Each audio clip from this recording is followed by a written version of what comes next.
అందుకే పొద్దున్నే లేచి మొబైల్ చూడొద్దు, దేవుని చూడాలి అనేది. చూడు ఎంత ఘోరం జరిగిపోయిందో. ఏం జరిగిందే? అయ్యగారికి సేవలు చేస్తున్నావు? నా పూజలు ఫలించాయండి.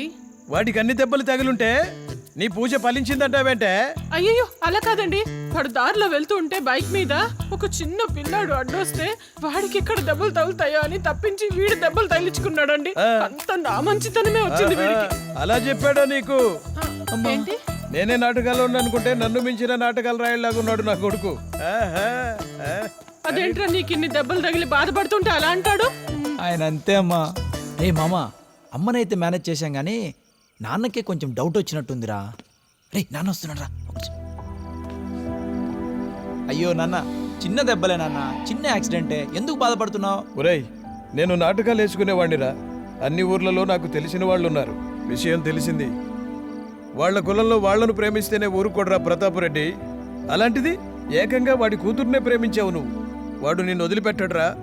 వాళ్ళకి ప్రాణం కన్నా పరువు ముఖ్యంరా.